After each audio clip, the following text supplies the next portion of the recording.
മുംബൈ ഒരിക്കലും പൂർണ്ണമായി ഉറങ്ങാത്ത നഗരം. ആ നഗരത്തിൻ്റെ ഹൃദയഭാഗത്ത് കനത്ത സുരക്ഷാ വലയത്തിനുള്ളിൽ സ്ഥിതി ചെയ്യുന്ന ക്രൈംബ്രാഞ്ച് ഹെഡ്ക്വാർട്ടേഴ്സിൻ്റെ കോൺഫറൻസ് റൂമിൽ അസാധാരണമായ നിശബ്ദത നിറഞ്ഞു നിന്നു.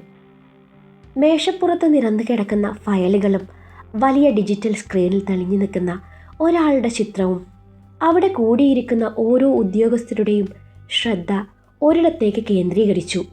സ്ക്രീനിൽ തെളിഞ്ഞ മുഖം വിക്രം റാത്തോർ.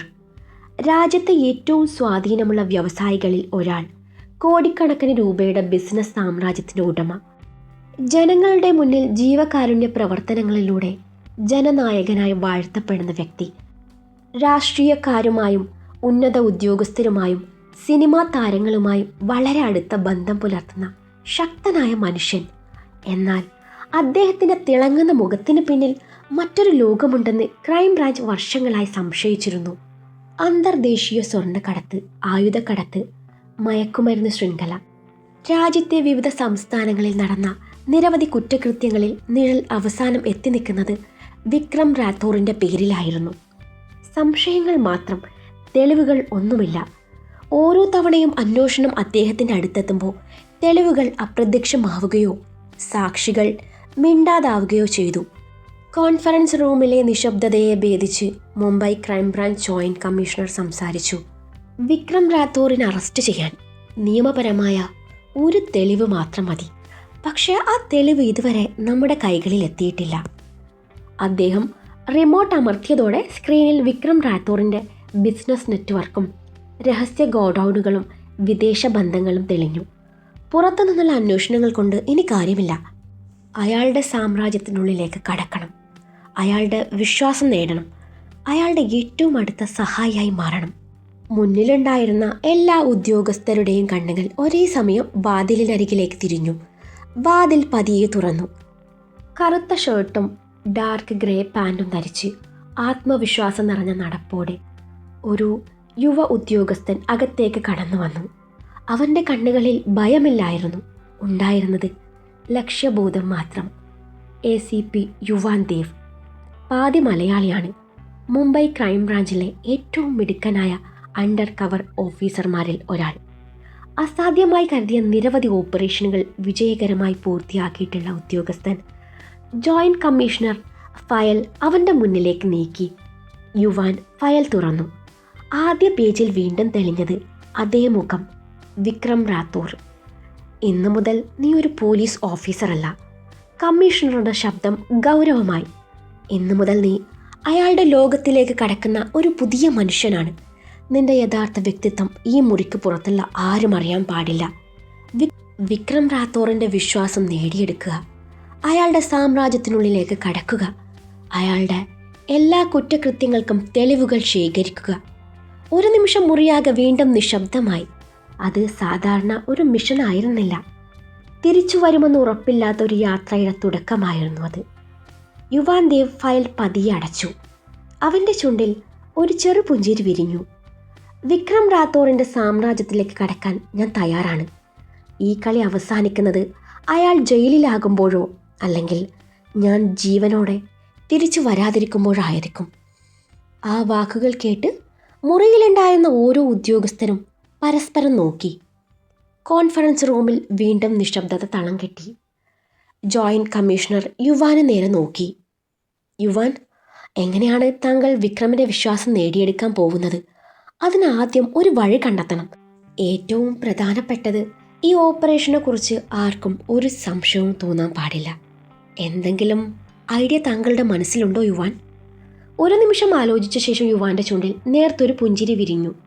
ഉറപ്പായും സാർ, ഒരു പ്ലാനുണ്ട്. പക്ഷേ അതിന് നമ്മുടെ ഡിപ്പാർട്ട്മെൻറ്റിൻ്റെ സഹായം എനിക്ക് ആവശ്യമാണ്. പറയുവാൻ, എന്താണ് വേണ്ടത്? സാർ, അതായത് നമ്മുടെ ആളുകൾ വിക്രമിനെ ചെറുതായൊരു ആക്രമണത്തിന് ഇരയാക്കണം. അതൊരു യഥാർത്ഥ ആക്രമണമാണെന്ന് അവന് തോന്നണം. പക്ഷേ നിയന്ത്രണം മുഴുവനും നമ്മുടെ കയ്യിലായിരിക്കും. ആ സമയത്ത് ഞാൻ അവിടെ പ്രത്യക്ഷപ്പെടും. അവനെ രക്ഷിക്കുന്ന ഒരാളായി അവൻ്റെ മുന്നിൽ നിൽക്കും.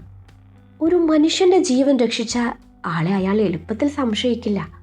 ആ വിശ്വാസം തന്നെയാകും എനിക്ക് അവൻ്റെ സാമ്രാജ്യത്തിനുള്ളിലേക്ക് കടക്കാനുള്ള ആദ്യ വാതിൽ. യുവാന്റെ വാക്കുകൾ അവസാനിച്ചതോടെ മുറിയിലാകെ വീണ്ടും നിശബ്ദത പടർന്നു.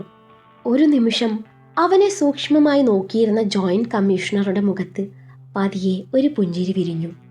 Great Yuvan, brilliant plan. അപകട സാധ്യതയുണ്ട്, പക്ഷേ വിജയിച്ചാൽ വിക്രമിൻ്റെ ഏറ്റവും അടുത്ത ആളാകാൻ താങ്കൾക്ക് സാധിക്കും. അദ്ദേഹം മേശപ്പുറത്തിരുന്ന ഫയൽ അടച്ച് അവിടെയുണ്ടായിരുന്ന ഓഫീസർമാരെ നോക്കി. യുവാനെ സഹായിക്കാൻ ഒരാൾ വേണമെങ്കിൽ ഈ ടീമിലുള്ള ആരെയും താങ്കൾക്ക് തിരഞ്ഞെടുക്കാം. ആ വാക്കുകൾ കേട്ട യുവാൻ പതിയെ എഴുന്നേറ്റു. അവൻ്റെ ആ തീക്ഷ്ണമായ കണ്ണുകൾ കോൺഫറൻസ് റൂമിലുണ്ടായിരുന്ന ഓരോ ഓഫീസറുടെയും മുഖത്ത് കൂടെ പതുക്കെ സഞ്ചരിച്ചു. ആ നോട്ടം ആരുടെ മേലെയാണ് അവസാനിക്കാനിരിക്കുന്നത് എന്നറിയാനുള്ള ആകാംക്ഷയിൽ അവിടെയുണ്ടായിരുന്ന ഓരോരുത്തരും ശ്വാസം അടക്കി പിടിച്ചു. എല്ലാവരും അവനെ തന്നെ പ്രതീക്ഷയോടെ നോക്കിക്കൊണ്ടിരുന്നു. പെട്ടെന്നാണ് യുവാന്റെ നോട്ടം ഒരു യുവ ഉദ്യോഗസ്ഥനിൽ ചെന്നു നിന്നത്. Sub inspector Arjun Nair. യുവാൻ ശാന്തമായി ആ പേര് വിളിച്ചു. Yes sir. അർജുൻ കസേരയിൽ നിന്ന് എഴുന്നേറ്റു. യുവാൻ അവനെ ഏതാനും നിമിഷങ്ങളിൽ സൂക്ഷിച്ചു നോക്കി. ഇവൻ മതി, എനിക്ക് വേണ്ടത് ഇവനാണ്. ജോയിന്റ് കമ്മീഷണർ പുഞ്ചിരിച്ചുകൊണ്ട് ചോദിച്ചു. ഇവനെ സെലക്ട് ചെയ്യാൻ എന്തെങ്കിലും പ്രത്യേക കാരണം? യുവാൻ ഫയൽ അടച്ചു വെച്ച് പറഞ്ഞു. കാരണമുണ്ട് സാർ. അർജുനെക്കുറിച്ചുള്ള റിപ്പോർട്ട് ഞാൻ വായിച്ചിട്ടുണ്ട്. 5 വർഷമായി ക്രൈംബ്രാഞ്ചിൽ അണ്ടർ കവർ ഓപ്പറേഷനുകളിൽ മികച്ച പ്രകടനം. ഏറ്റവും പ്രധാനമായത്, സാഹചര്യം എത്ര അപകടകരമായാലും ഉത്തരവുകൾ അതേപടി നടപ്പാക്കുന്ന ആളാണ് അർജുൻ. ഒരു നിമിഷം അർജുൻ ആദരവോടെ തലയാട്ടി. താങ്കളുടെ വിശ്വാസം ഞാൻ ഒരിക്കലും നഷ്ടപ്പെടുത്തില്ല സാർ. യുവാൻ ചെറുപുഞ്ചിരിയോടെ തലയണക്കി. ജോയിന്റ് കമ്മീഷണർ മേശപ്പുറത്തിരുന്ന ഫയൽ യുവാന് നേരെ നീക്കി. അപ്പോൾ ഇന്നു മുതൽ ഈ ഓപ്പറേഷനിൽ അർജുനും നിന്റെ കൂടെ ഉണ്ടായിരിക്കും. പക്ഷെ ഓർക്കണം, ഈ മിഷനെക്കുറിച്ച് ഈ മുറിയിലുള്ളവർക്കല്ലാതെ മറ്റാർക്കും അറിയാൻ പാടില്ല. Yes sir. ഓപ്പറേഷൻ്റെ കോഡ് നെയിം? അദ്ദേഹം ഒരു നിമിഷം നിർത്തി. Operation shadow. ആ പേര് കേട്ടതും മുറിയിലാകെ വീണ്ടും നിശബ്ദത പടർന്നു. യുവാൻ ഫയൽ കയ്യിലെടുത്തു. അവൻ്റെ കണ്ണുകളിൽ ഒരു ലക്ഷ്യം മാത്രം തെളിഞ്ഞു നിന്നു. വിക്രം റാത്തോറിൻ്റെ വിശ്വാസം നേടിയെടുക്കുക, പിന്നെ അവൻ്റെ സാമ്രാജ്യം അകത്തുനിന്ന് തകർക്കുക. മുറിയിൽ വീണ്ടും നിശബ്ദത പടർന്നു. ജോയിന്റ് കമ്മീഷണർ ടേബിളിൽ വിരലുകൾ മെല്ലെ തട്ടി. അപ്പോൾ നമുക്ക് പ്ലാൻ വിശദമായി കേൾക്കാം ഓഫീസർ. യുവാൻ മുന്നിലുണ്ടായിരുന്ന ഡിജിറ്റൽ സ്ക്രീനിലേക്ക് നടന്നു. വിക്രം റാത്തോർ ആരെയും എളുപ്പത്തിൽ വിശ്വസിക്കില്ല. ഒരാളുടെ ജീവൻ രക്ഷിച്ചതുകൊണ്ട് മാത്രം അയാൾ എന്നെ തൻ്റെ സാമ്രാജ്യത്തിലേക്ക് ക്ഷണിക്കുകയുമില്ല. അതുകൊണ്ട് തന്നെ നമ്മുടെ ആക്രമണം നാടകമാകരുത്. അത് വിക്രമിനും അവൻ്റെ ആളുകൾക്കും യഥാർത്ഥ ആക്രമണമാണെന്ന് തോന്നണം. ഇത് വിക്രം റാത്തോറിൻ്റെ ഒരേയൊരു മകൾ അവിക റാത്തോർ. ജോയിന്റ് കമ്മീഷണർ സ്ക്രീനിലെ ഫോട്ടോയിലേക്ക് വിരൽ ചൂണ്ടി പറഞ്ഞു. വിദ്യാഭ്യാസം പൂർത്തിയാക്കിയ ശേഷം അവൾ ഇപ്പോൾ അച്ഛൻ്റെ ബിസിനസ്സിൽ സജീവമാണ്. വിക്രം റാത്തോറിൻ്റെ ഏറ്റവും വലിയ ബലവും ബലഹീനതയും അവളാണ്. സാധാരണക്കാരിയല്ല, അതീവ ബുദ്ധിശാലിയായ ഒരു യുവതി. സാഹചര്യം വിലയിരുത്താനും ആളുകളെ വായിച്ചെടുക്കാനും അവൾക്ക് അസാധാരണമായ കഴിവുണ്ട്. ബൈക്ക് റൈഡിംഗ് ആണ് അവളുടെ ഏറ്റവും പ്രിയപ്പെട്ട വിനോദം. പലപ്പോഴും എസ്കോർട്ട് പോലും വേണ്ടെന്ന് പറഞ്ഞവൾ ഒറ്റയ്ക്കാണ് ദീർഘദൂര യാത്രകൾ നടത്തുന്നത്. ഓർക്കുക യുവാൻ, അവളുടെ മുന്നിൽ ഒരിക്കലും പതരരുത്. ചെറിയൊരു സംശയം പോലും അവളുടെ മനസ്സിൽ തോന്നിയ അത് നേരെ വിക്രം റാത്തോറിലെത്തും. അപ്പോൾ നമ്മുടെ മാസങ്ങളായുള്ള ഓപ്പറേഷൻ തകരും. സ്ക്രീനിൽ ഒരു ഹൈവേയുടെ ഡിജിറ്റൽ മാപ്പ് തെളിഞ്ഞു. ജയ്പൂരിൽ നിന്ന് കൊച്ചിയിലേക്കുള്ള റൂട്ട് ചുവന്ന വരയാൽ ഹൈലൈറ്റ് ചെയ്തിരുന്നു. അദ്ദേഹം ഹൈവേ മാപ്പിലേക്ക് വീണ്ടും നോക്കി. വിക്രം റാത്തോർ ഇപ്പോൾ മുംബൈയിലുണ്ട്. ഇവിടെ നിന്ന് ജയ്പൂരിലേക്ക് കൃത്യം 3 ദിവസത്തിന് ശേഷം അവിടെ നിന്ന് കൊച്ചിയിലേക്ക് തിരിക്കും. കൊച്ചിയിലാണ് അയാളുടെ കുടുംബം താമസിക്കുന്നത്. ആ യാത്രയ്ക്കിടയിലാണ് നമ്മുടെ ഓപ്പറേഷൻ ആരംഭിക്കുന്നത്. പക്ഷേ ലക്ഷ്യം വിക്രമിനെ ആക്രമിക്കലല്ല. കോൺഫറൻസ് റൂമിലാകെ നിശബ്ദത പടർന്നു. നമ്മുടെ ടീം വഴിയിൽ ഒരു നിയന്ത്രിത ആക്രമണത്തിൻ്റെ പ്രതീതി സൃഷ്ടിക്കും. അതൊരു യഥാർത്ഥ ആക്രമണമാണെന്ന് വിക്രം വിശ്വസിക്കണം. ആ കുഴപ്പത്തിനിടയിൽ യുവാൻ, നീ ഒരു സാധാരണ യാത്രക്കാരനായി രംഗത്തിറങ്ങി അവൻ്റെ ജീവൻ രക്ഷിക്കും. ആ ഒരു നിമിഷം അതായിരിക്കും വിക്രം റാത്തോറിൻ്റെ വിശ്വസ്തതയിലേക്കുള്ള നിന്റെ ആദ്യ ചുവടുവെപ്പ്.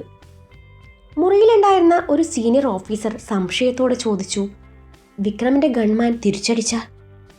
യുവാൻ ചെറുതായി പുഞ്ചിരിച്ചു. അതാണ് നമ്മുടെ പ്ലാനിൻ്റെ ഏറ്റവും പ്രധാനപ്പെട്ട ഭാഗം. നമ്മുടെ ആളുകൾക്ക് പരിക്കേൽക്കാതെ പിൻവാങ്ങാനുള്ള മാർഗം ഞാൻ ഒരുക്കും. അവസാന നിമിഷത്തിൽ ഞാൻ പ്രത്യക്ഷപ്പെടും. വിക്രമിൻ്റെ ജീവൻ രക്ഷിക്കും. പക്ഷേ അതിനു മുൻപ് ഞാനൊരു പോലീസ് ഓഫീസറായിട്ടല്ല, ഒരു സാധാരണക്കാരനായിട്ടാണ് അയാളുടെ മുന്നിലെത്തുക. ജോയിൻറ്റ് കമ്മീഷണർ പതിയെ തലകുലുക്കി. യുവ, സൂക്ഷിക്കണം. വിക്രം നിന്നെക്കുറിച്ച് അന്വേഷിക്കും. അത് തന്നെയാണ് എനിക്കും വേണ്ടത് സാർ. യുവാന്റെ ശബ്ദത്തിൽ ഉറച്ച ആത്മവിശ്വാസം നിറഞ്ഞിരുന്നു. ഞാൻ അയാളെ തേടിപ്പോകില്ല, അയാൾ എന്നെ തേടി വരും.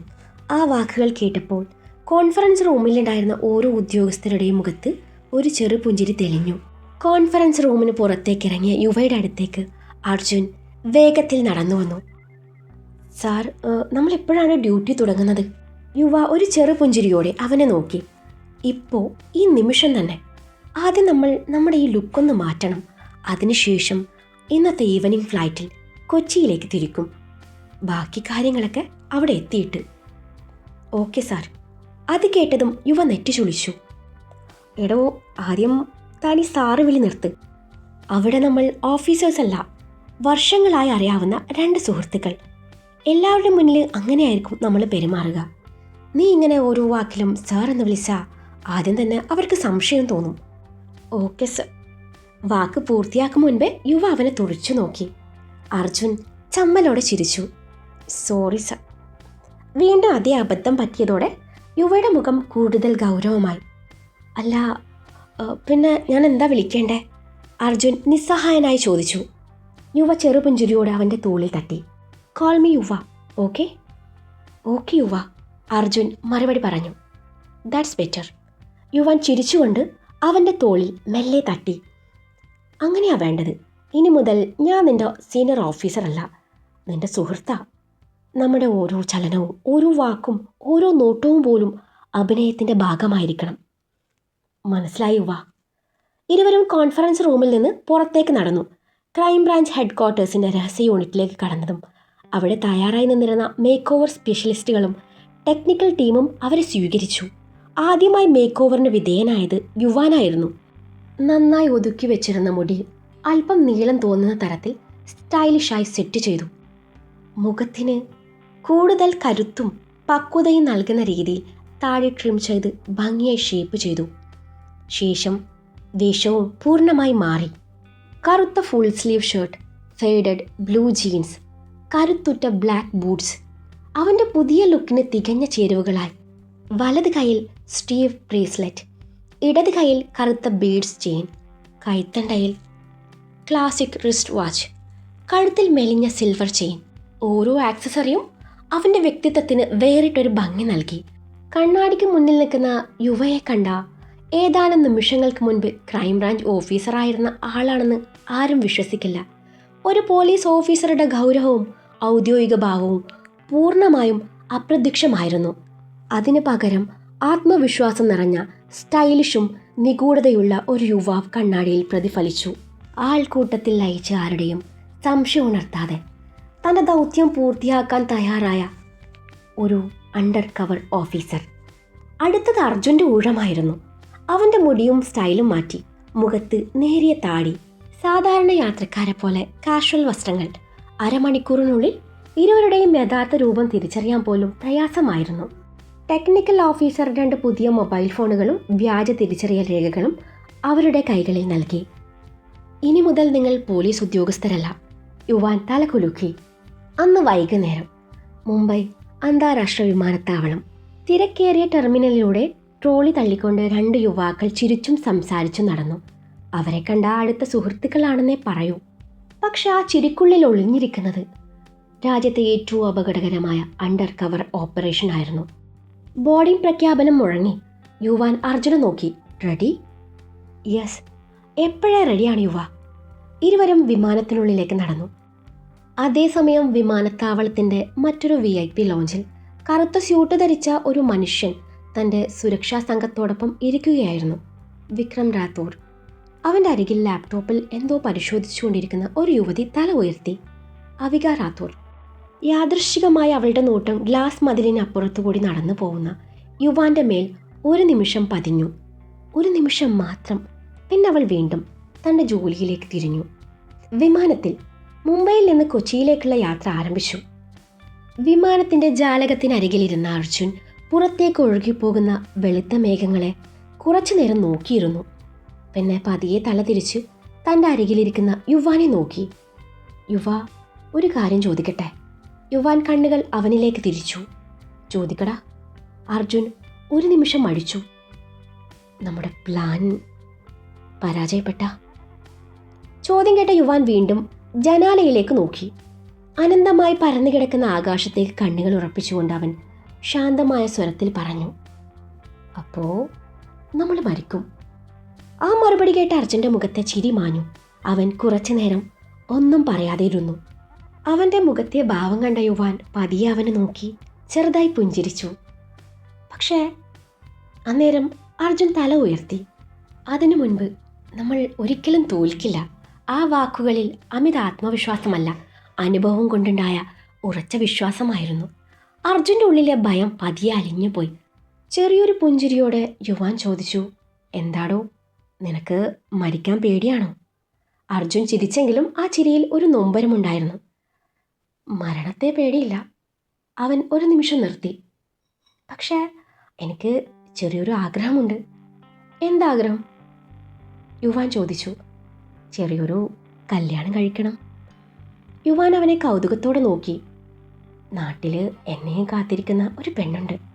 അർജുൻ്റെ മുഖത്ത് വീണ്ടും അറിയാതൊരു പുഞ്ചിരി വിരിഞ്ഞു. അഞ്ജന. ആ പേര് ഉച്ചരിക്കുമ്പോൾ തന്നെ അവൻ്റെ കണ്ണുകളിൽ പ്രണയം തെളിഞ്ഞു. എൻ്റെ മുറപ്പെണ്ണ, കുഞ്ഞുനാൾ മുതൽ എന്നെ കാത്തിരിക്കുക. ഈ മിഷൻ കഴിഞ്ഞ് വീട്ടിലെത്തി അവളുടെ കഴുത്തിൽ താലി കെട്ടണം. അതാണ് എൻ്റെ ഏറ്റവും വലിയ സ്വപ്നം. അർജുൻ പറഞ്ഞതെല്ലാം കേട്ട യുവാൻ നിശബ്ദമായി പുഞ്ചിരിച്ചു. താൻ ഭാഗ്യവാനാണോ? അർജുൻ യുവാനെ നോക്കി. സാറിന് അല്ല, യുവക്ക് മരിക്കാൻ പേടിയില്ലേ? യുവാന്റെ പുഞ്ചിരി പതിയെ മാഞ്ഞു. അവൻ വീണ്ടും വിൻഡോയിലൂടെ പുറത്തേക്ക് നോക്കി. കുറച്ചു നിമിഷങ്ങൾ മറുപടി ഒന്നും ഉണ്ടായില്ല. അവസാനം വളരെ ശാന്തമായ സ്വരത്തിൽ അവൻ പറഞ്ഞു, ഇല്ല. അതെന്താ യുവ? ഒരു ദീർഘനിശ്വാസം വിട്ടുകൊണ്ട് യുവാൻ ചെറുതായി ചിരിച്ചു. എനിക്ക് വേണ്ടി കാത്തിരിക്കാൻ നിന്നെപ്പോലെ ആരുമില്ലടാ. അവൻ്റെ ശബ്ദം പതിയെ ഇടറി. ഞാൻ തിരിച്ചു വന്നാലും സന്തോഷിക്കാൻ ഒരാളില്ല. ഇനിയിപ്പോൾ തിരിച്ചു വരാതിരുന്നാലും കരയാനും ഒരാളില്ല. അർജുൻ മിണ്ടാതിരുന്നു. യുവാൻ പതിയെ തുടർന്നു. ഞാനൊരു അനാഥനാ. കുടുംബമെന്ന് വിളിക്കാൻ ആരുമില്ല. അതുകൊണ്ട് മരണം എനിക്കൊരു പുതിയൊരു കാര്യമല്ല. വർഷങ്ങളായി ഞാൻ അതിനൊപ്പം തന്നെയാണ് ജീവിക്കുന്നത്. ആ വാക്കുകൾ കേട്ടപ്പോൾ അർജുൻ്റെ ഹൃദയം ഒന്ന് പിടഞ്ഞു. സോറി യുവ. യുവാൻ ഉടൻ അവൻ്റെ തോളിൽ കൈവച്ച് ചെറുതായി ചിരിച്ചു. എന്തിനാ സോറി പറയുന്നത്? ഒരു നിമിഷം നിർത്തിയവൻ ഉറച്ച ശബ്ദത്തിൽ പറഞ്ഞു, പക്ഷേ ഒരു കാര്യം ഓർക്കണം അർജുൻ, നീ ജീവിച്ചിരിക്കണം. അഞ്ജനയുടെ കഴുത്തിൽ താലി കെട്ടണം. അതുവരെ നിന്നെ ഞാൻ മരിക്കാൻ അനുവദിക്കില്ല. ആ വാക്കുകൾ കേട്ട് അർജുൻ്റെ കണ്ണുകൾ നിറഞ്ഞു. അപ്പോൾ യുവ, നിന്നെ കാത്തിരിക്കാൻ ആരുമില്ലെങ്കിൽ? അവൻ യുവാന്റെ കയ്യിൽ മുറുകെ പിടിച്ചു. ഇനി മുതൽ ഞാനുണ്ടല്ലോ. യുവാൻ ഒന്നും പറഞ്ഞില്ല. പക്ഷെ വർഷങ്ങൾക്ക് ശേഷം അവൻ്റെ കണ്ണുകളിൽ ആദ്യമായി ഒരു സൗഹൃദത്തിൻ്റെ ചൂട് തെളിഞ്ഞു. അതേസമയം വിമാനം മേഘങ്ങളെ പിന്നിലാക്കി പതിയെ കൊച്ചിയിലേക്ക് ഇറങ്ങിത്തുടങ്ങി. വിമാനം റൺവേയിൽ പതിയെ സ്പർശിച്ചു. ലഗേജ് എടുക്കാൻ പുറത്തിറങ്ങിയ ഇരുവരും മുൻകൂട്ടി ഒരുക്കിയിരുന്ന കറുത്ത SUV-യിലേക്ക് കയറി. ഡ്രൈവിംഗ് സീറ്റിലിരുന്ന ഓഫീസർ അവരെ നോക്കി. സർ, യുവാൻ കൈകൾ ഉയർത്തി തടഞ്ഞു. ഇവിടെ സാറ് വേണ്ട. ഇനി നിമിഷം മുതൽ ഞങ്ങൾ യുവയും അർജുനുമാ. ഓഫീസർ ചിരിച്ചുകൊണ്ട് തലകുലുക്കി. മനസ്സിലായി യുവ, അയാൾ പറഞ്ഞു. വണ്ടി നഗരത്തിലേക്ക് നീങ്ങി. അല്പസമയത്തിനകം അവർ കൊച്ചിയുടെ പ്രാന്തപ്രദേശത്തുള്ള ഒരു പഴയ ബംഗ്ലാവിലെത്തി. പുറത്തുനിന്ന് നോക്കിയ ഉപേക്ഷിക്കപ്പെട്ട വീട്.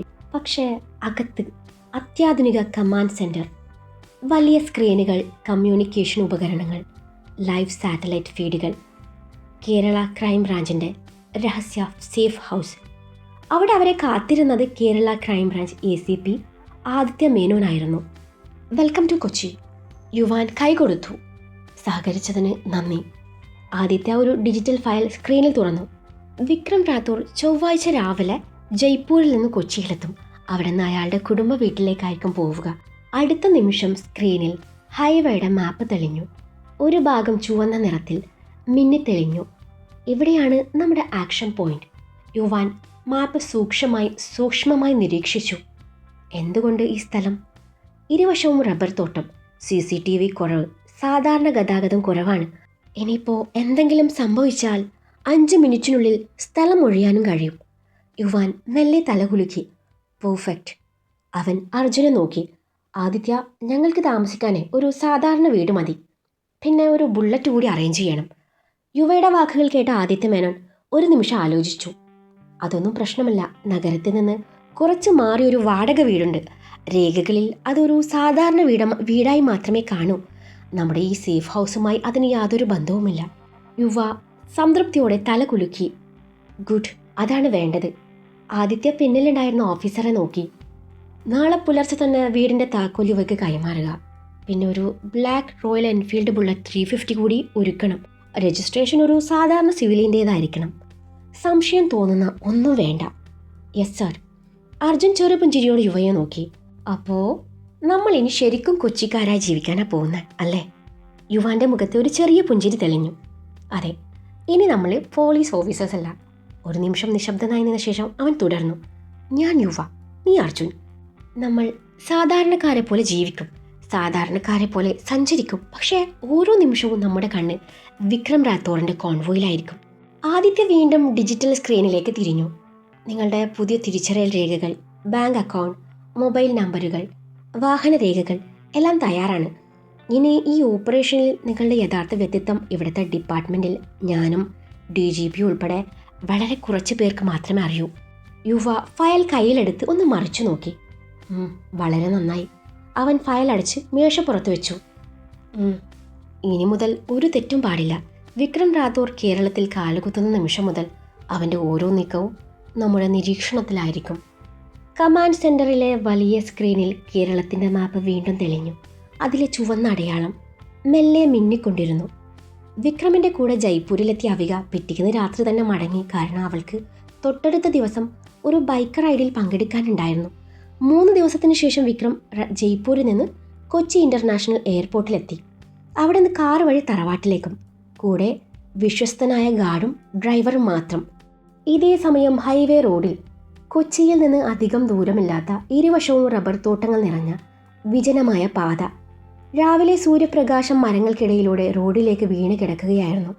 റോഡിൻ്റെ ഒരു വശത്ത് കറുത്ത റോയൽ എൻഫീൽഡ് ബുള്ളറ്റിൻ്റെ ഹെൽമറ്റും ധരിച്ച് യുവയും അർജുനും പതിയെ മുന്നോട്ട് നീങ്ങുകയായിരുന്നു.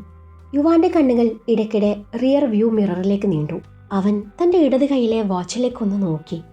സമയമായിക്കൊണ്ടിരിക്കുന്നു. അതേ നിമിഷം യുവാന്റെ ഫോണിൽ ഒരു ചെറിയ വൈബ്രേഷൻ. സ്ക്രീനിൽ ഒരു വാക്ക് മാത്രം തെളിഞ്ഞു. Target moving. യുവാൻ ഫോൺ പോക്കറ്റിലിട്ടു. കുറച്ചകലെ വിക്രം റാത്തോറിൻ്റെ റേഞ്ച് റോവർ SV ഹൈവേയിലൂടെ നീങ്ങുകയായിരുന്നു. പിന്നിൽ മറ്റൊരു വാഹനത്തിന് അയാളുടെ സുരക്ഷ ഉറപ്പാക്കാൻ വേറെ ഗാർഡുകളുണ്ടായിരുന്നു. പെട്ടെന്നൊരു പിക്കപ്പ് വാൻ റോഡിന് കുറുകെ നിന്നു. അതേ നിമിഷം റബ്ബർ തോട്ടത്തിൽ നിന്ന് മുഖം മൂടി ധരിച്ച അക്രമികൾ ഇരുമ്പ് കമ്പുകളും മരക്കോലുകളുമായി പുറത്തേക്ക് പാഞ്ഞെത്തി. അറ്റാക്ക്! ഗാർഡ്സും അക്രമികളും തമ്മിൽ രൂക്ഷമായ ഏറ്റുമുട്ടൽ തുടങ്ങി. സംഘർഷത്തിനിടെ തെറിച്ച ഇരുമ്പ് തണ്ട് വിക്രമിന്റെ നെറ്റിയിൽ തട്ടി. രക്തം ഒഴുകിയതോടെ സുരക്ഷാ വലയം ഒരു നിമിഷം തകർന്നു. ആ സമയം തന്നെയായിരുന്നു റോഡിൽ ബുള്ളറ്റിന്റെ ശബ്ദം മുഴങ്ങിയത്. കറുത്ത ബുള്ളറ്റ് പൊടി പടർത്തി വന്നു നിന്നു. ഹെൽമറ്റ് ഊരിയ യുവാൻ സ്ഥിതി ഒറ്റ നോട്ടത്തിൽ വിലയിരുത്തി. അർജുൻ, വിക്രമിനെ മാറ്റ്. അർജുൻ വിക്രമിനെ സുരക്ഷിതമായി മാറ്റുമ്പോൾ യുവാൻ അക്രമികൾക്ക് നേരെ കുതിച്ചു. മിന്നൽ വേഗത്തിൽ നീക്കങ്ങളിലൂടെ 2-3 പേരെ വീഴ്ത്തിയതോടെ അക്രമികൾ വിസിൽ മുഴക്കി പിൻവാങ്ങി റബ്ബർ തോട്ടത്തിനുള്ളിലേക്ക് മറഞ്ഞു. റോഡ് വീണ്ടും നിശബ്ദമായി. വിക്രമിന്റെ നെറ്റിയിൽ നിന്നും ചോര ശക്തമായി ഒഴുകി തുടങ്ങി. യുവാൻ ഉടൻ പറഞ്ഞു, സംസാരിക്കാൻ സമയമില്ല, ഇദ്ദേഹത്തെ ഉടൻ ആശുപത്രിയിൽ എത്തിക്കണം. യുവാൻ തന്നെ SUV ഓടിച്ചു. പിൻ സീറ്റിൽ അർജുൻ വിക്രമിന്റെ രക്തസ്രാവം നിയന്ത്രിക്കാൻ ശ്രമിച്ചു. വിക്രം പതിയെ കണ്ണു തുറന്ന് സ്റ്റിയറിങ്ങിന് പിന്നിലിരിക്കുന്ന അപരിചിതനായ യുവാവിനെ നോക്കി. ഇവൻ ആരാണ്? ആ ചോദ്യത്തിനായിട്ടായിരുന്നു യുവാൻ കാത്തിരുന്നതും. അല്പസമയത്തിനകം ആശുപത്രിയുടെ എമർജൻസി പ്രവേശന കവാടത്തിന് മുന്നിൽ വിക്രമിന്റെ വണ്ടി ബ്രേക്കിട്ട് നിന്നു. ഡോക്ടർമാരും നഴ്സുമാരും സ്ട്രെച്ചറുമായി ഓടിയെത്തി. വിക്രമിനെ അതിവേഗം എമർജൻസി വാർഡിലേക്ക് മാറ്റി. പുറത്തുനിന്ന യുവാൻ കയ്യിലെ രക്തക്കരകൾ പതിയെ തുടച്ചു. അർജുൻ അവനെ നോക്കി ചെറുതായി പുഞ്ചിരിച്ചു. ആദ്യപടി വിജയിച്ചു അല്ലേ? യുവാൻ ആശുപത്രിയുടെ വാതിലിലേക്ക് നോക്കി. അല്ല, അവൻ ശാന്തമായി പറഞ്ഞു. ഇത് തുടക്കം മാത്രം. ഇനി വിക്രം റാത്തോർ തന്നെ നമ്മൾ അന്വേഷിച്ചു വരും. ഇതേ സമയം മറ്റൊരിടത്ത് ഹവിക റാത്തോറും അവളുടെ ഉറ്റ സുഹൃത്തും വിക്രമിന്റെ സഹോദരിയുടെ മകനുമായ അഥർവ എന്ന ആദിയും ഒരു കഫറ്റേരിയയിൽ ആരെയോ പ്രതീക്ഷിച്ചിരിക്കുന്നുണ്ട്. അവിക ഇടയ്ക്കിടെ ഈർഷ്യയോടെ വാച്ചിലേക്ക് നോക്കുന്നുണ്ട്. അത് കഴിഞ്ഞ് ആദിയെ നോക്കി കണ്ണു കൂർപ്പിച്ചു. ആദി, എവിടെയാ അവള്? ഇത് എത്ര നേരമായി നമ്മൾ വെയിറ്റ് ചെയ്യുന്നു. ആദ്യം തന്നെ ഇങ്ങനെയാണെങ്കിലേ ഇത് അധികകാലം മുന്നോട്ട് തോന്നുന്നു എനിക്ക് തോന്നുന്നില്ല. ഓ, നിന്റെ കരിനാക്കിട്ട് വളയ്ക്കാതെടി. ഒരുപാട് നാൾ പിറകെ നടന്നിട്ടാ ഞാനേ അവളെ ഒന്ന് വളച്ചത്. നീയായിട്ട് എൻ്റെ കഞ്ഞി പാറ്റയിടരുത്. എൻ്റെ ആദി, നിനക്ക് വേറെ പെണ്ണ് കിട്ടാഞ്ഞിട്ടാ നീ ഇങ്ങനെ അവളുടെ പിന്നാലെ നടക്കുന്നേ? ആദി, ദേ ഞാൻ ഒന്നുകൂടെ പറയാ, അവൾ നിനക്ക് സെറ്റ് ആവില്ലടാ. പ്ലീസ് അവി, നീ ഒന്ന് മാറിയിരിക്ക്. അവളിപ്പോൾ വരും. ആഹാ, അതൊന്നും പറ്റില്ല. ഞാൻ കൂടെയുള്ളപ്പോൾ പറയാൻ പറ്റുന്നത് മാത്രം അങ്ങ് പറഞ്ഞാൽ മതി. നിന്നിൽ എനിക്ക് ചില ഉത്തരവാദിത്തങ്ങളൊക്കെ ഉണ്ട്. അവൾ നിന്നെ തേച്ചിട്ട് പോയില്ലെന്ന് ആര് കണ്ടു? അതുകൊണ്ടേ എനിക്കും അവളോട് ചിലത് പറയാനുണ്ട്. ഞാൻ ഇവിടെ നിന്ന് മാറിയിരുന്നാലേ അവൾക്ക് എൻ്റെ കുറ്റം മാത്രമേ പറയാനുണ്ടാവുള്ളൂ. അതിന് മാത്രം ഉണ്ടല്ലോ. ആദി പിറുപിറുത്തു. ആദി, നീ വല്ലതും പറഞ്ഞോ? അതിന് മാത്രം എന്താ ഇപ്പോൾ ഉള്ളേന്ന് പറഞ്ഞതാ. ഇപ്പോഴേ ഇങ്ങനെ. ഇനിയിപ്പോൾ രണ്ടും കൂടി സെറ്റായാൽ ഞാൻ പുറത്താവുമല്ലോ. എന്തായാലും നീ എനിക്കൊരു ജ്യൂസ് ഓർഡർ ചെയ്യേ. കാത്തിരുന്ന് എനിക്ക് മടുത്തു. എടി, അമ്മു വന്നിട്ട് ഒരുമിച്ച് ഓർഡർ ചെയ്യാം. അമ്മു? അതാരാ? അമ്മു, അമൃത. ആദി നേരിയ നാണത്തോടെ പറഞ്ഞു. ഓ, അതുവരെയൊക്കെ ആയല്ലേ. അവൻ്റെ ഒരു അമ്മു കുമ്മു. നിനക്ക് എന്താടി അവളോട് ഇത്രയും ദേഷ്യം? ഇത്തിരി ദേഷ്യമൊക്കെ ഉണ്ട്. നിന്നോട് ആരാ പറഞ്ഞേ അവളെ പോയി പ്രേമിക്കാൻ നേരം എന്നോട് ചോദിക്കണമായിരുന്നു. അപ്പം ഞാൻ പറയായിരുന്നു അവളെൻ്റെ ശത്രു ആണെന്ന്. അവിയത് പറഞ്ഞു തീരുമ്പോഴേക്കും അമൃത അങ്ങോട്ട് വന്നു. ആദിയുടെ കൂടെ അവിയെ കണ്ടതും അമൃതയുടെ മുഖം ഇരുണ്ടു.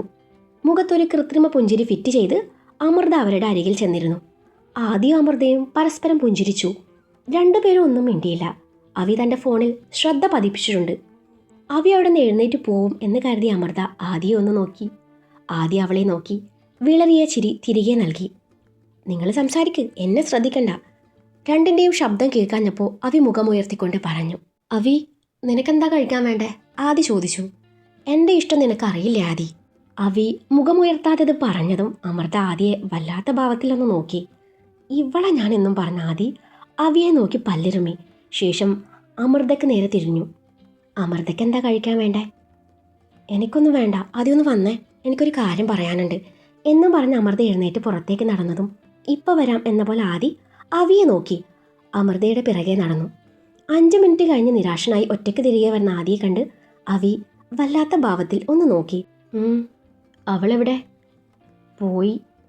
പോയോ? ഇത്ര പെട്ടെന്നോ? അവൾ എന്താ പറഞ്ഞേ? കുന്തം. ശരിക്കും നീ എൻ്റെ ലവ് സെറ്റാക്കാൻ വന്നതോ അതോ കലക്കാനോ? അങ്ങനെ ചോദിച്ചാ കലക്കാൻ തന്നെ. എടാ, അവൾ കൊള്ളില്ലടാ. അവൾക്ക് തീരെ മുടിയില്ല. നിനക്കൊട്ടും മാച്ചല്ല. ഓ, പിന്നെ നിനക്കിപ്പോൾ പഴങ്കുല പോലത്തെ മുടിയാണല്ലോ. എടാ, പഴങ്കുലയല്ല, പനങ്കുല. ആ കുല പോലത്തെ മുടിയാണല്ലോ നിനക്കുള്ളേ. നോക്കിക്കോടി, ഒരു നാൾ പന്ത് എൻ്റെ കോട്ടി വീഴും. അന്ന് ഞാൻ ഇതിന് പകരം വീട്ടു. നീ എന്താടാ കുട്ട ഉദ്ദേശിച്ചേ? അതായത് എപ്പോഴെങ്കിലും നീ നിൻ്റെ കാമുകനൊത്ത് ഇതുപോലൊരു സിറ്റുവേഷനിൽ ഇവിടെ ഇരിക്കുമ്പോൾ നോക്കിക്കോ, ഞാൻ നിങ്ങളുടെ നടുവിൽ വന്നിരിക്കും. മോനാദി, അങ്ങനെ ഒരിക്കലും സംഭവിക്കില്ല. കാരണം ഞാൻ എൻ്റെ അച്ഛൻ തീരുമാനിക്കുന്ന പയ്യനെ മാത്രമേ കല്യാണം കഴിക്കുള്ളൂ. അവനെ മാത്രമേ പ്രണയിക്കുള്ളൂ, അതും കല്യാണം കഴിഞ്ഞ്. അപ്പോൾ നിനക്കിതുവരെ ആരോടും ഒരു പ്രേമവും തോന്നിയിട്ടില്ല? ആദിയുടെ ആ ചോദ്യം കേട്ടപ്പോൾ അവി ഒരു നിമിഷം മിണ്ടാതെയിരുന്നു. അവളുടെ മനസ്സിൽ കഴിഞ്ഞ ദിവസം എയർപോർട്ടിൽ വെച്ച് കണ്ട യുവാൻ്റെ മുഖം തെളിഞ്ഞു. അടുത്ത നിമിഷം തന്നെ അവളത് മറന്നു കളയാൻ ശ്രമിച്ചു. എന്താ? ആദ്യം അവളുടെ കണ്ണിലേക്ക് നോക്കി. ഒന്നുമില്ല. അല്ല, നീ മറുപടി പറഞ്ഞില്ലല്ലോ. എനിക്ക് ഇന്നേ വരെ ആരോടും ഒന്നും തോന്നിയിട്ടില്ല. എന്നാ നിനക്കേ കാര്യമായ എന്തോ ഒരു പ്രശ്നമുണ്ട്. പോടാ. അവി അവൻ്റെ തലക്കിട്ട് ചെറുതായി ഒന്ന് കൊട്ടി. ആ നേരത്താണ് അവളുടെ ഫോൺ ശബ്ദിക്കുന്നത്. മറുവശത്തു നിന്ന് പറഞ്ഞ ഓരോ വാക്കും കേൾക്കുന്നതിനനുസരിച്ച് അവളുടെ മുഖഭാവം മാറിക്കൊണ്ടിരുന്നു. ഫോൺ കോൾ അവസാനിച്ചതും അവികയുടെ കൈകൾ ചെറുതായി വിറച്ചു. അവളിൽ ഭയവും പരിഭ്രാന്തിയും നിറഞ്ഞു. ആദ്യം അത് ശ്രദ്ധിച്ച് കസേരയിൽ നിന്ന് പെട്ടെന്ന് എഴുന്നേറ്റു. അവേ, എന്ത് പറ്റി? അവളൊരു നിമിഷം മറുപടി പറയാൻ പോലും കഴിയാതെ നിന്നു. ശ്വാസം ഒന്ന് നിയന്ത്രിച്ച ശേഷം വിറയുന്ന ശബ്ദത്തിൽ പറഞ്ഞു, ആദി, അച്ഛനൊരു ആക്സിഡന്റ് പറ്റി. ആദിയുടെ മുഖവും ഗൗരവമായി. എന്ത്? ഇപ്പോഴാ വിളിച്ച്. ഹോസ്പിറ്റലിൽ അഡ്മിറ്റ് ചെയ്തിട്ടുണ്ട്. നമുക്ക് ഉടനെ പോകണം ആദി. ഒരു നിമിഷം പോലും പാഴാക്കാതെ ആദി മേശപ്പുറത്ത് നിന്ന് കാറിന്റെ കീ എടുത്തു. വാ, ഞാൻ ഡ്രൈവ് ചെയ്യാം. അവിക തലകുനിക്കെങ്കിലും കണ്ണുകളിൽ ഭയം വ്യക്തമായിരുന്നു. ഇരുവരും കഫേയിൽ നിന്ന് വേഗത്തിൽ പുറത്തേക്ക് ഓടി. ആദിയുടെ വണ്ടി നഗരത്തിലെ മൾട്ടി സ്പെഷ്യാലിറ്റി ഹോസ്പിറ്റലിന് മുന്നിലെ പാർക്കിംഗ് ഏരിയയിലെത്തി. ഇരുവരും ധൃതിയിൽ മുന്നോട്ട് നടന്നു. അതിനിടയിൽ വിക്രമിന്റെ വിശ്വസ്തനായ ഗാർഡ് വിഷയെ കണ്ടു. അയാൾ അവികയുടെ നടന്ന കാര്യങ്ങൾ മുഴുവൻ പറഞ്ഞു. എല്ലാം കേട്ടതും അവൾക്കെന്തോ അസ്വാഭാവികത ഫീൽ ചെയ്തു. അവളിൽ സംശയത്തിന്റെ നിഴൽ വീണു. എന്നിട്ട് അയാളിപ്പോൾ എവിടെയുണ്ട്? അയാൾ അവിടെ എമർജൻസി റൂമിന് മുന്നിലുണ്ട്. അവിയും ആദ്യവും വിഷയുടെ കൂടെ മുന്നോട്ട് നടന്നു. അവരാത് എമർജൻസി റൂമിന് മുന്നിൽ നിൽക്കുന്ന യുവയെയും അർജുനെയും ചൂണ്ടി വിശ്വ പറഞ്ഞു. യുവയെ കണ്ടതും എയർപോർട്ടിൽ മിന്നായം പോലെ കണ്ടത് അവൾ ഓർത്തു. എയർപോർട്ടിൽ വെച്ച് കണ്ടതും പിന്നെ ഇവിടെ രക്ഷകനായി പ്രത്യക്ഷപ്പെട്ടതും എല്ലാം ചേർത്ത് വായിച്ചതും അവളുടെ മനസ്സിൽ എന്തോ സംശയങ്ങൾ നിറഞ്ഞു. കഴിഞ്ഞ ദിവസം ഒറ്റനോട്ടത്തിൽ തോന്നിയ ക്രഷ് അതോടെ ആവിയായി പോയിരുന്നു. പകരം ദേഷ്യം നുരഞ്ഞു പൊന്തി. അവി ആദിയുടെ കൂടെ അവരുടെ അരികിലേക്ക് നടന്നു. അവിക റാത്തോറിനെ കണ്ടതും യുവയും അർജുനും ഒന്ന് നോക്കി. അവിക നേരെ യുവയുടെ മുന്നിൽ വന്നു നിന്നു. നിങ്ങളാണോ വിക്രം റാത്തോറിനെ ഇവിടെ എത്തിച്ചത്? ശബ്ദത്തിൽ നന്ദിയുടെ ഒരു കണിക പോലെ ഇല്ലായിരുന്നു. യുവ ശാന്തമായി അവളുടെ കണ്ണുകളിലേക്ക് നോക്കി. അതെ. അവന്റെ മറുപടിയും അത്ര തന്നെ ഗൗരവമായിരുന്നു. അവികയുടെ മുഖം കടുത്തു.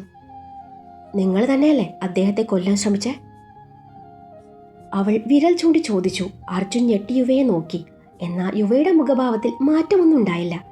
അവൻ അവളെ തന്നെ അടിമുടി നോക്കിയ ശേഷം ചോദിച്ചു, അതിന് നീ ആരാ?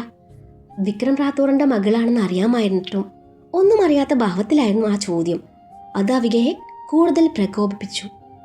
ഞാൻ അദ്ദേഹത്തിന്റെ മകളാ, അവൾ ഉറച്ച ശബ്ദത്തിൽ പറഞ്ഞു. എനിക്കറിയാം ഇതൊക്കെ ചെയ്തത് നീ തന്നെയാണെന്ന്. യുവയുടെ കണ്ണുകൾ ഒന്ന് ചുവന്നു. നിനക്കെന്തറിയാം? ശബ്ദം കടുത്തു. സത്യം എന്താണെന്ന് അറിയാതെയാണോ നീ ഇങ്ങനെ കുറ്റം ചുമത്തുന്നത്? എനിക്കെല്ലാം അറിയാം. അവിക ഒരു പടി കൂടി മുന്നോട്ട് വന്നു. എൻ്റെ അച്ഛൻ എന്തെങ്കിലും സംഭവിച്ച അവൾ വാക്ക് പൂർത്തിയാക്കും മുന്നേ യുവ പുച്ഛത്തോടെ ചിരിച്ചു. പോടി. ആ ഒറ്റ വാക്ക് അതും പറഞ്ഞവൻ അവളെ മറികടന്ന് നടക്കാൻ തുടങ്ങി.